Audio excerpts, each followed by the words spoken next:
Tonight on Fact or Faked, Paranormal Files. A train comes, kills them all, including the bus driver.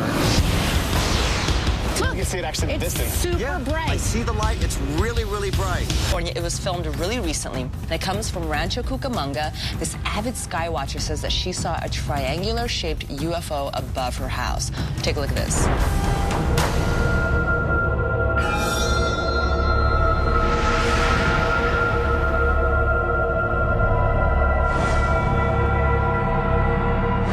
Triangles are a curious UFO. In the late 40s, they started to appear mainly near military bases.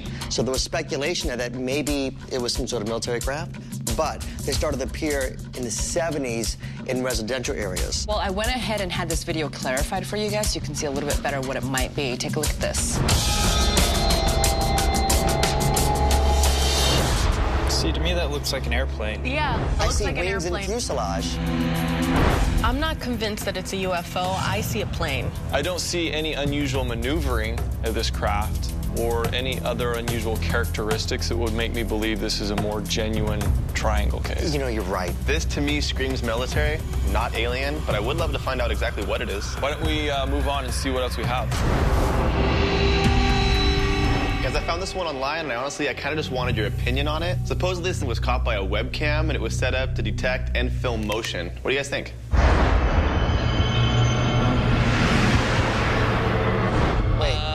Seriously? The first thing I noticed about this is the shape of it is very defined. It's not like our typical fuzzy ghost that we're seeing all the time. It's very, you know, chiseled and defined. Guys, this is CG. This is an opaque CG effect that he just overlaid on the back. I mean, you can even see the resolution of this ghost, if we're calling it that. Yeah. It doesn't even match the resolution of the rest of the images. It doesn't take long to figure out that this was a complete fake. That was fun, but let's move on. Bill, what do you have? Have you guys heard of the Paulding Light of Michigan? Thousands and thousands of people over the past 40 years have trekked into the woods on this road to see this light that is very reliable. It's very mysterious. It changes in intensity and in color. And if you roll the video, let's take a look at it, and you'll see this light appearing on the horizon.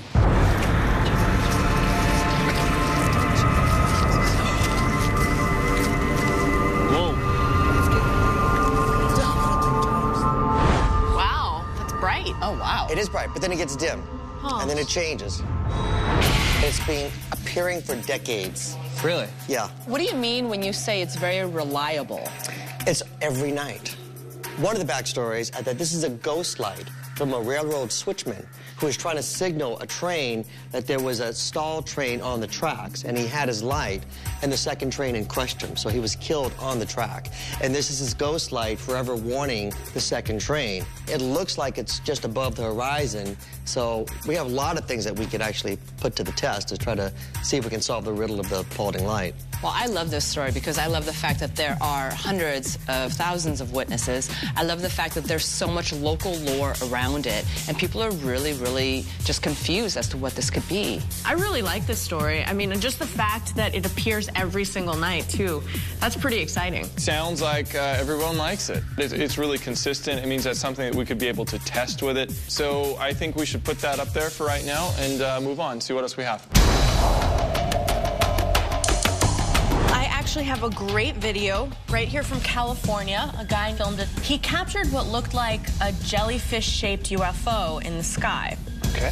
When he posted it online, it became wildly popular, so I wanted to show it to you guys.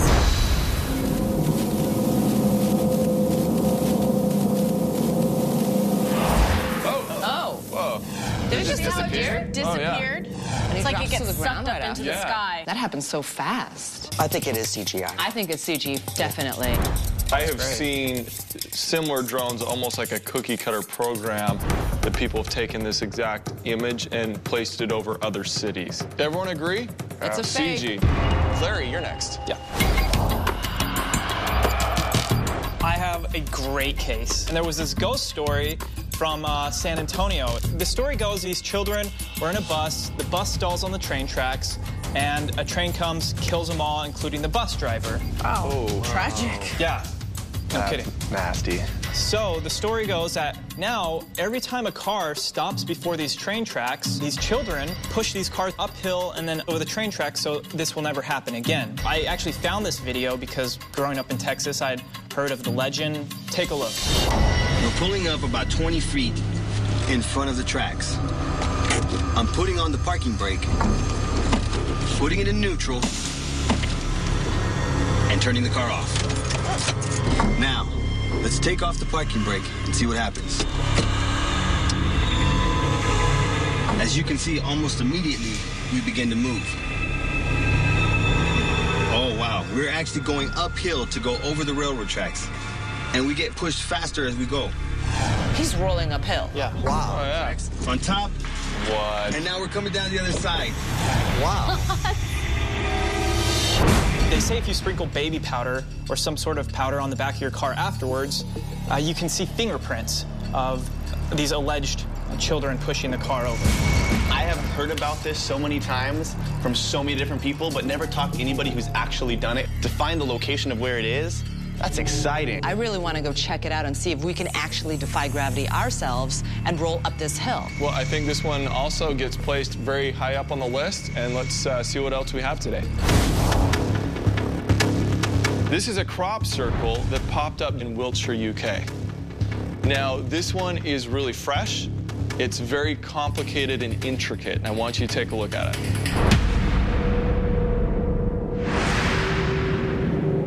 Wow, that looks incredible. Crop circles just like this, no matter how complex, can be man-made.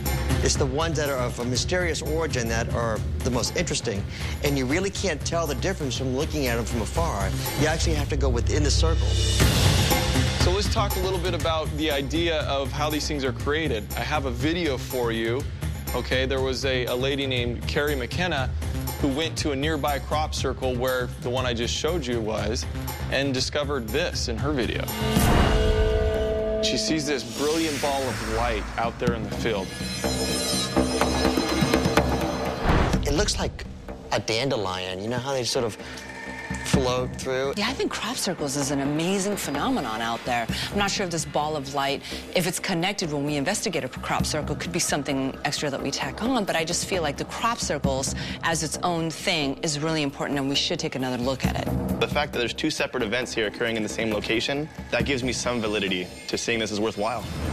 We've seen a lot of really good videos today. I think we had a couple that were way up there that we were considering. So which ones do you guys want to go on? I really love the Paulding light case. I do too. I like the Paulding light case. Okay. Me as well. 2 for Paulding lights. I like Paulding lights as well. 3 for Paulding lights. I like crop circles, but I'm partial to Texas ghost tracks. Yeah, I'm all about the ghost tracks. I mean, the fact that you're defying gravity, is this really happening in Texas? That's what I want to find out. I think we have our 2 cases. As far as Texas goes, Larry, you found the case. I think it looks great. I will go and help you with that experiment. I'm thinking of some ideas that Chilan might be able to help us out as well. Oh, I've already got my ideas set. Ready to go. Okay. The 3 of us will go to Texas, and that leaves the 3 of you to go to Michigan. Let's get to work. Okay, great.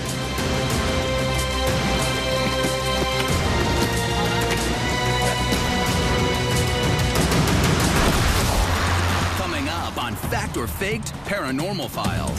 You can see it actually in the distance. I see the light. It's really, really bright. Bill, we're here on location, and we see absolutely nothing. We have no visual contact. Release the brake.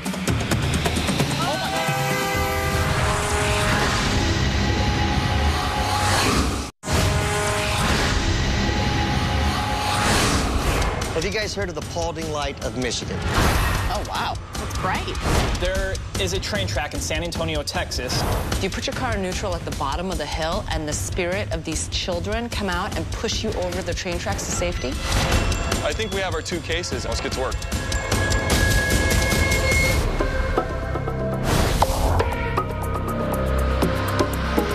This is the famous place where the Paulding lights have been sighted. The first actual report was in 1966. However, before that, it's been saying that people have seen these lights since the turn of the century. We're going to be meeting a couple of the locals, Ted and Michelle Strong, and they're going to be giving us the history from their perspective. They're the ones that have that restaurant that's got the Paulding Light store attached to it.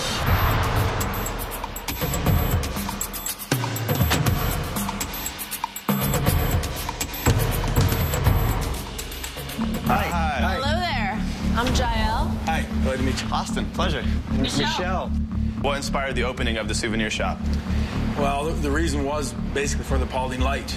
We own another little store up the road, and we want to get on both sides of it. Do you get a lot of tourism around here, people coming to check out the light? First thing that makes them want to stop in is, can you tell us how to get there? And after we tell them, then they start asking, what is it? What's causing it? So what is it, and what's causing it? There's a legend that says railroad tracks had gone through there, a brakeman was killed, and he's out there with his lantern walking around. That's the legend story part of it, but what's actually causing it, who knows? You could bring us to that vantage point, show us where it is. I'd be happy to take you there, yes. Great. All right, so we'll meet you out in the parking lot and we'll head on over. People have traveled from all over the U.S. to see the amazing Paulding light. There are many theories on what it could possibly be, but no one's really been able to solve this mystery. Our witnesses, Ted and Michelle, believe it's an unexplainable phenomena, and they're not sure if it's related to some of the intricate ghost stories that have become part of local legend, or maybe an unidentified paranormal event, or perhaps a natural occurrence that science has yet to explain.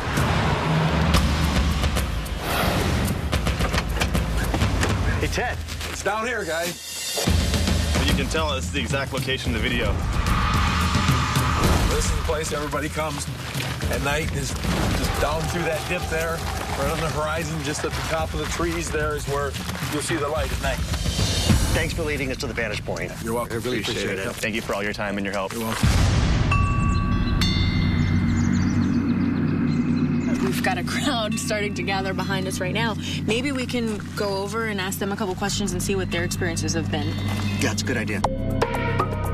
How are you all doing? Have any of you guys seen the lights before? Yeah, I have. It was this big, bright light shining through the fog. But by the time we got closer, it had faded away. A couple of the theories are that it could be an engineer that was killed. Because there used to be a train track running through this area, Yeah. right? Is that what you think? That's it might what be? we've heard, too. And that's what it kind of looks like. How many times have you seen the lights? Probably about 25 to 30 times. There's a lot of small airports from around here. It could be a small plane, or it could even be a reflection off of a tower. All right. Thank you so much for your time. We got to get our investigation set up.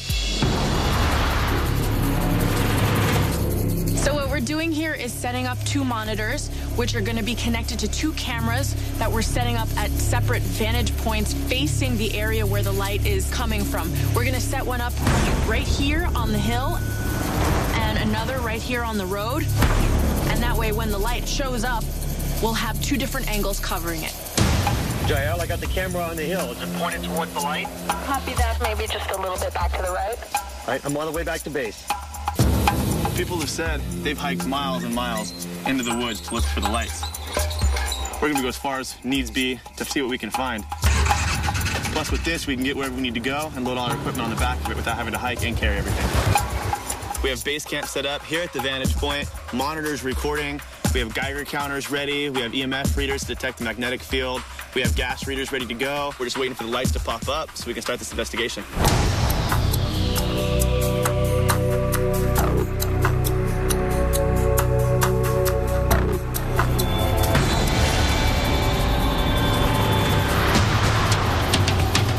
Jael, for Bill and Austin, please come to base camp. The Paulding light has appeared. Look, guys, there it is. What is that? I see it right there. Look. I see it too. Look. You can see it actually in the It's distance. super bright. Just like everyone said, you can see it every single night. There it is. It's getting bigger and smaller as well. If you look, it goes from small to big, like it's just growing. We have got to get out there.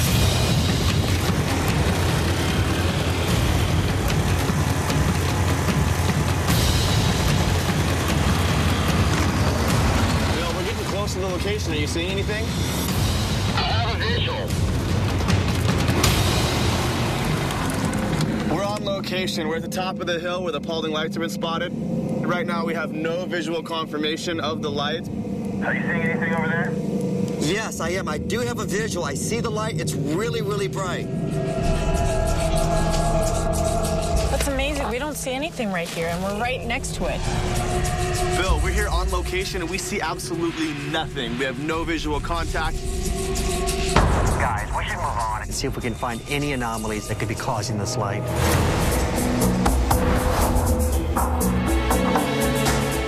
You check with the Geiger counter, and I'll scan the area with this. We're gonna check for any possible radiation or in this area because Bill's seeing it and we have no visual contact. Nothing radioactive that I'm picking up right now. Geiger counter is not getting any reads. That's the combustible gas detector? Yes. If any of this water, the swamps around here, are emitting gas, then this would be able to detect it. Hopefully we'll get something.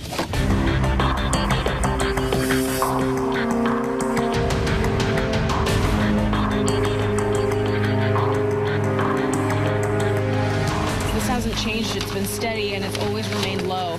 In order to give off the pulsing lights, it would have to be gas that has been sustainable for a long time. We're surrounded by foliage, trees. You know, I don't see any burn marks around here. It's definitely picking up the temperature differences really, really clearly. Here's the road, clearly visible. There's the dip. It goes back up. And here's the point where I got the crosshairs, where the light appears. And I don't see anything.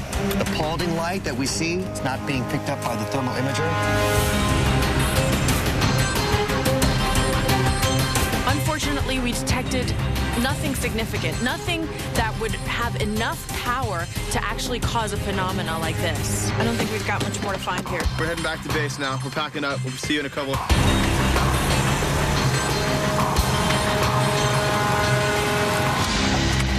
You know what? We're unable to draw any conclusions from the investigation. It's time we shift our focus. Let's try to create our own lights. If we can recreate them, we might find an answer to what's causing them. Coming up on Fact or Faked Paranormal Files. I have visual on the plane. We're making our final descent. Actually, that is getting pretty close.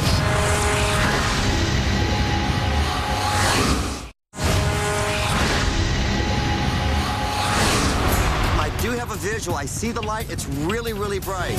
Bill, we're here on location and we see absolutely nothing.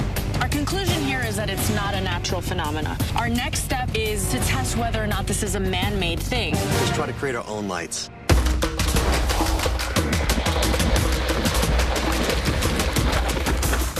That is it. All right, guys, some people are thinking that this is actually a plane. So I'm gonna head over to the airport and we're gonna find out if this is even possible. I'll radio as soon as I'm getting up in the air. Okay. All right, guys. Have fun.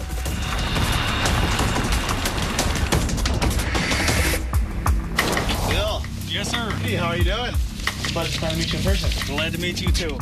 We're gonna fly directly over where the Paulding lights have been sighted. This is the Zeus of all lights. 25 million candle power. Thinking it should be bright enough for our team to see. That is a huge flashlight. I think we should call it the Paulding light. Let's do it. All right, great, let's load up.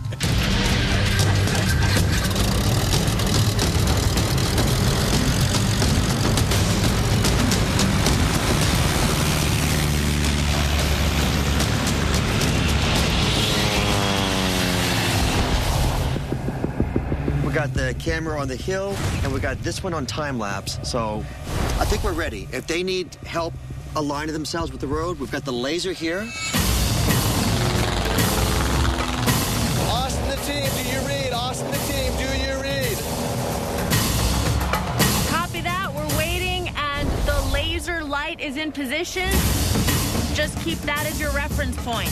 You know, these poles run north-south. Between that and the laser, they have a perfect way to line up. All right, let's see how well this light works. Wow, that is bright. We could see you, and we could see the light.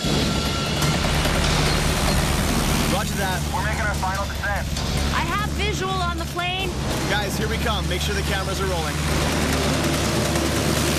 Actually, that is getting pretty close.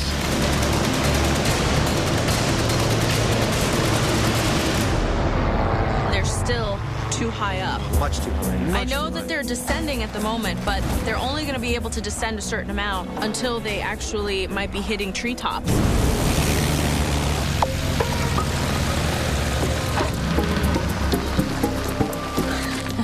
Hey! How did it look? You didn't actually hit the spot, the mark, where it's coming from. The plane just didn't get low enough. We were literally lower than 500 feet. You cannot fly any lower than that. Not only that, at nighttime, the whole ground, we couldn't see the lasers until you're literally right upon it. When it comes right down to it, it's not an airplane. The changing position of the airplane and the fact that the plane was making a sound meant that there was not a convincing duplication of the original Paulding light video. I think the next step is to try and see if the most popular theory works for us out there, which is that it could be car headlights. If these are headlights that people are seeing, then this is the stretch of road where they would be coming from. If we can really make the lights of this car look like the Paulding light, then, you know, we can really debunk this whole story. If it is car headlights, it would be here, because this is the only stretch of road for miles. I say we call the cops over here. We have them set about 1.5 miles down that way, about 1 mile up the road this way, have them block down the roads, and we'll start our journey up and down. Since the officers have shut down the highway, Bill knows that we are the only car that will be traveling up along this path. So if he sees anything, it's got to be us. Bill, Austin and I are getting the officers in place, and then he and I are going to drive up the road to see if you can see us. Copy that. I'm standing by.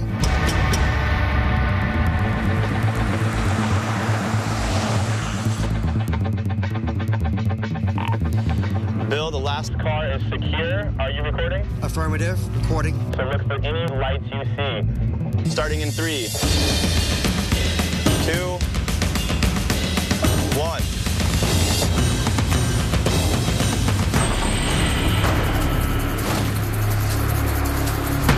Absolutely no visuals whatsoever. No lights. We are going to SOS you with the lights. Tell us if you see the SOS. Standing by.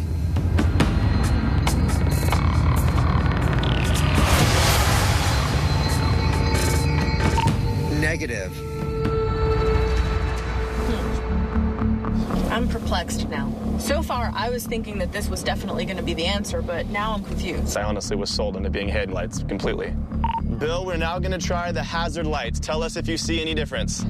Standing by.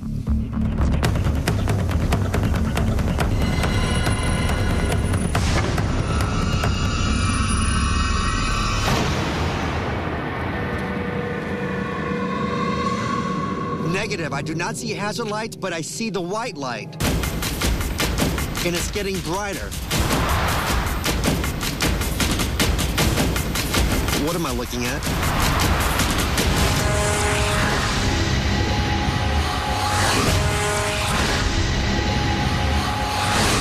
I see the light, and it's very bright.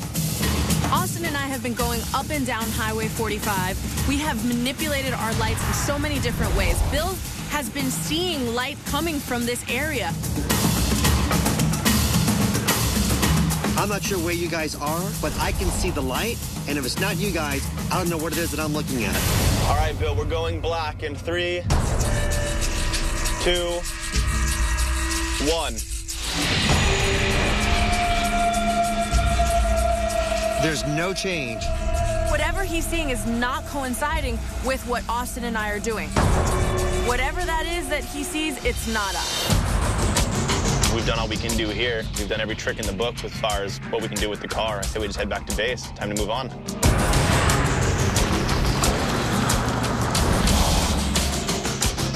The truth is that none of our experiments have worked at all.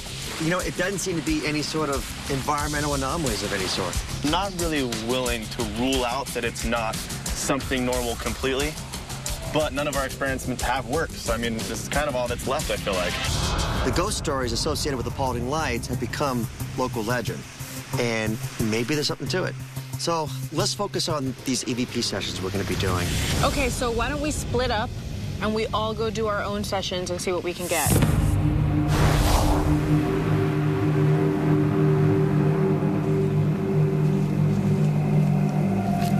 All right, I'm going to ask a couple basic questions to anything if something is out there. I can hear my questions, and I can hear your response if you want to speak towards me. Why are you flashing lights throughout the night here? Do you welcome me here, or do you wish me to leave?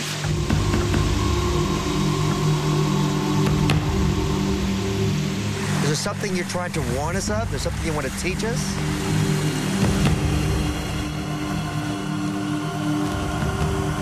Can Can you please explain the mystery of the Paulding light?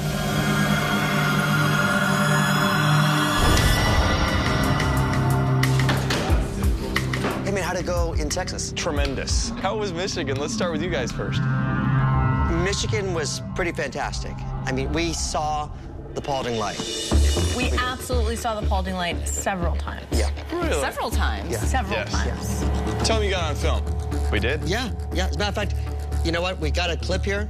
So take a look at it. You can see what we recorded, and you can compare that to the original video that we based this case off of.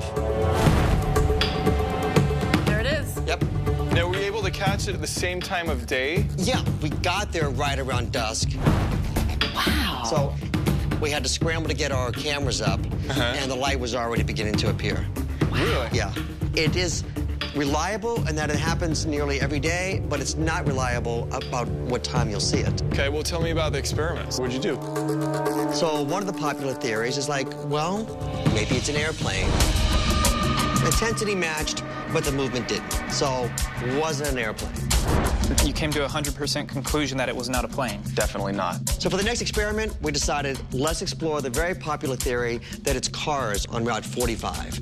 Austin and Jael went out there in the car, and they got into position and shined their brights, and nothing. We can't recreate it with the headlights of a car. We can't recreate it with a spotlight from an aircraft. Maybe there's something environmental. We had a gas detector with us. Now, they were able to detect intermittent, very spontaneous combustible gas, but it's not enough for a big ignition that's going to remain steady long enough for people to see. Okay, so that's ruled out. Then what did you guys do? So then, what were we left with? Exploring the possibility that maybe this is paranormal in origin. We thought maybe we could try to record some electronic voice phenomena. We independently tried to communicate with whoever or whatever has learned how to create this Paulding light, but unfortunately, the EVPs remain inconclusive. We heard nothing really that could satisfy us that, hey, there's a spirit out here. If this is a natural occurrence, it's still an unidentified natural occurrence. Everything that you did, all your experiments, what's your final thoughts on it? As it stands right now, it's still mysterious. It still can't be identified. Yeah, Paulding light, unexplained. It remains a mystery. I thought originally the headlights would be the thing that would debunk this, and you weren't able to recreate that. So it's a fact. This is still a mystery. I see it right there. Look. I see it. Look. They're still too high up. Bill, we're going black. What am I looking at? Now, we had slightly different results in Texas. Now, if you guys remember, we were investigating ghost tracks. The theory is, if you park at the bottom of this hill, ghost children allegedly push you up the hill and up over these tracks, appearing to defy gravity. Here's what happened.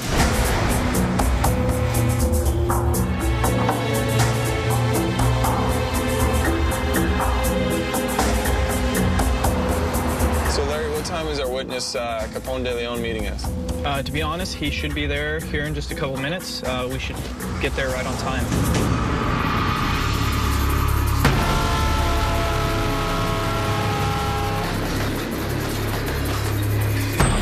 Right away, the first thing that strikes you about this place is it definitely looks like an uphill slope.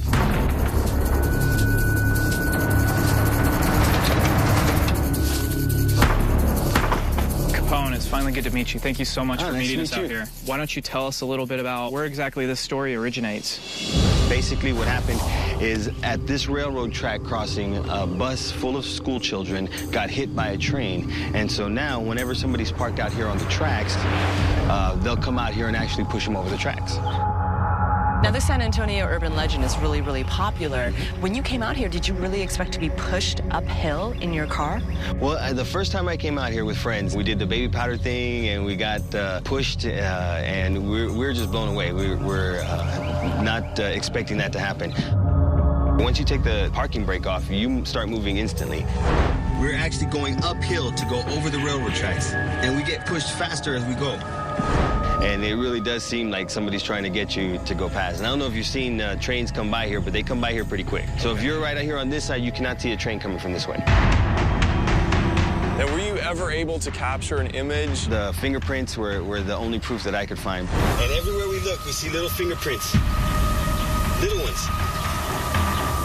But hey, for me, that was proof enough. I mean, like I said, I've never seen nothing like that. We like to conduct a few experiments, and we try to stay as close to the original video as possible. So if we can actually use your car for one of our experiments, that'd be great. Sure, no problem. Awesome, thanks. Well, we're gonna get started then. Okay, let's go. Right. Now, in speaking with Capone, he believes that his car was also pushed up this hill by the spirits of the children, and the fingerprints left on the back of his car are evidence of that.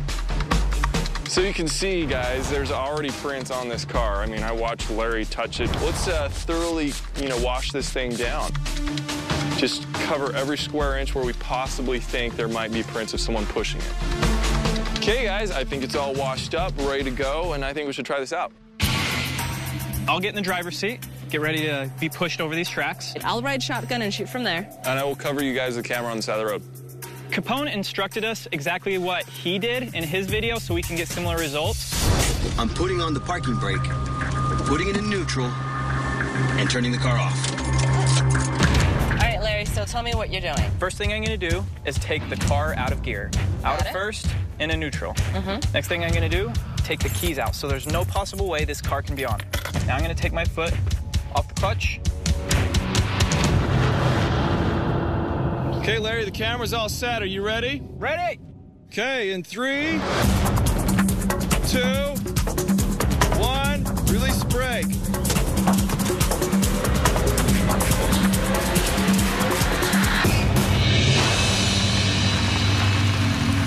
Oh my gosh, we're moving. Starting to roll. Holy crap. I can see me looking up a hill, but we're rolling You're up. definitely going. Are you picking up speed? Whoa, we're actually like, this is some speed. This is kind of incredible.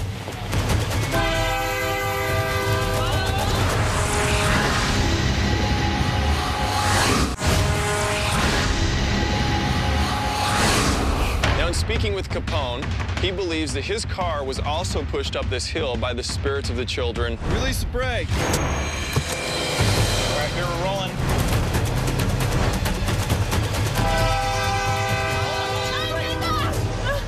Oh my gosh. You could not even see that. Ben!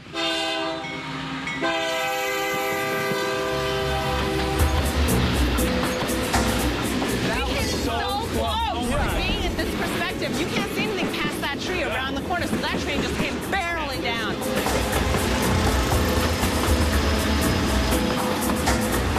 You guys almost became part of the legend.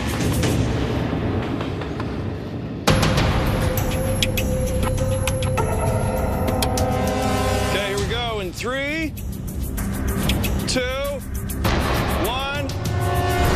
Release the brake.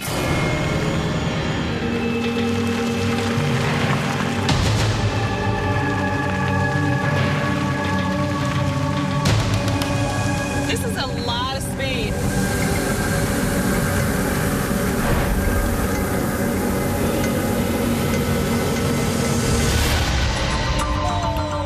No train, We're right? literally in neutral. There's like nothing going on.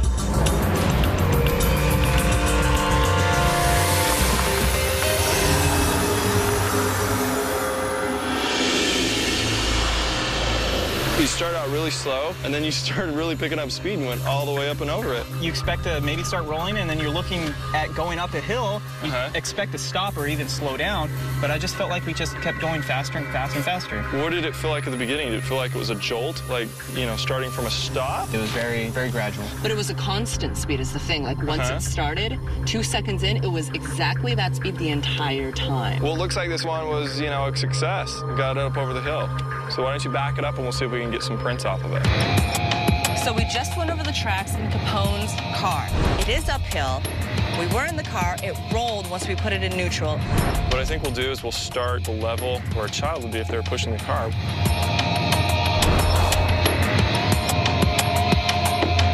Yeah, I'm not seeing anything that looks like a fingerprint or handprint whatsoever.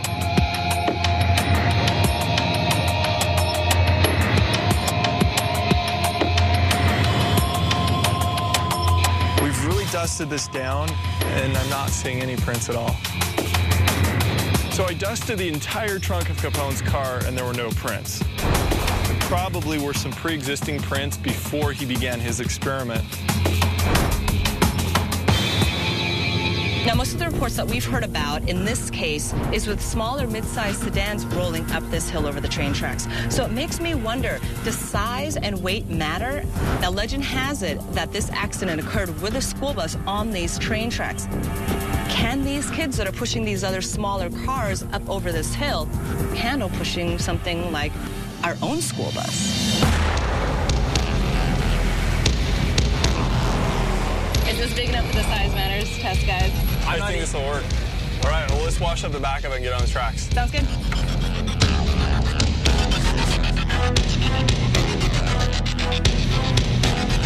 All right, so the bus looks really clean and really good. I say we try and get it over the railroad tracks. I agree. Hey, Chilon, are you ready? Yeah, we're rolling in here. You rolling out there? I'm rolling. 3, 2, 1.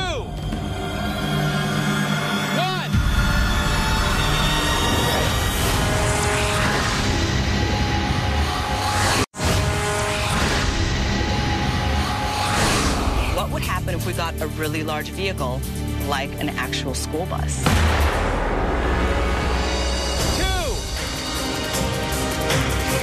1.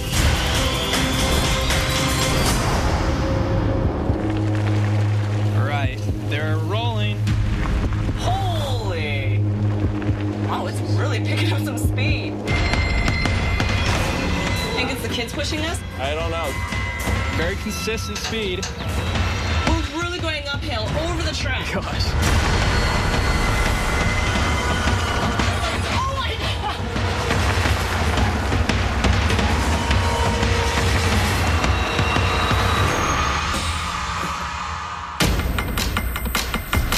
How was that? That was totally intense. Did you see how much speed we picked up? You know how when you were in the car, you said it was kind of a constant rate of speed? It actually felt like we were picking up some speed. And we figured out that the size of the automobile going uphill, you know, against gravity over the tracks, really doesn't matter, is what this experiment proved. All right, guys. Let's do basically the same thing we did on the car. If there is anything oily, we should start to see it.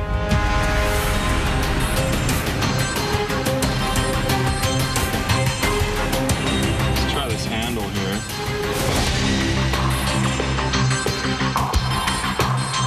Well, guys, it's taken a long time. I'm not finding any prints or palm prints or anything like that. Yeah. So we didn't find any prints on the bus either. That's 2 vehicles that we've tested and no prints. So with the paranormal angle coming up short, it's time to start looking at other anomalies that might cause vehicles to go up a hill, apparently defying gravity.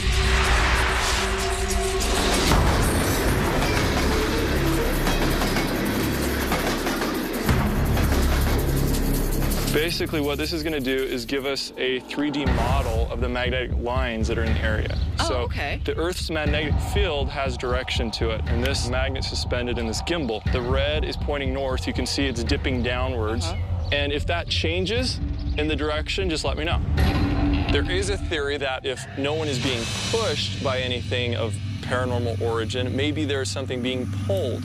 So we decided to go out with our EMF meters and our magnoscope. Okay, well, starting out just right here, this is up at like 20 milligauss already. That's actually pretty high, but not surprising because if you look right above us, we're underneath some high power tension lines. I think we should walk just a quick grid pattern right here around the railroad track. It's dropping off a little bit. My magnet is pulling towards where we were. It's dropping off to 10, and it goes even lower the further we get away from the power lines. No change in direction. But the magnet is pointing towards all the power lines. This is exactly what I expected. We have high-powered electrical lines right above us. We're getting a very high reading, but it's constant. We walk away, it disappears. I would say we're not looking at anything anomalous in the magnetic field. So if it's not supernatural and it has nothing to do with a magnetic field, then I think we need to explore something like the geographical possibility. I actually used to work for a civil engineer. So what we have here is a survey's level. What we're going to do, we're going to start from the center of the train tracks all the way down the middle of the road until we get where we started the vehicles. We'll measure it every 25 feet. Okay, let's go do it. All right. And set the first cone down.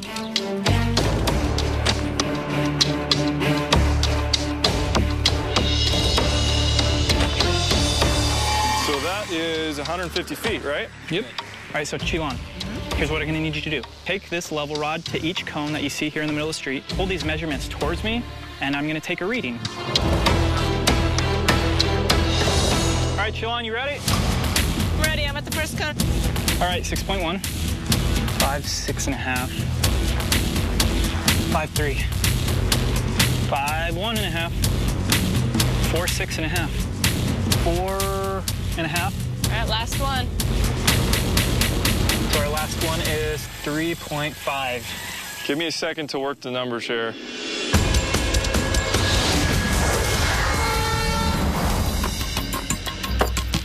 So after our 3 experiments, we decided to finally just do a land survey.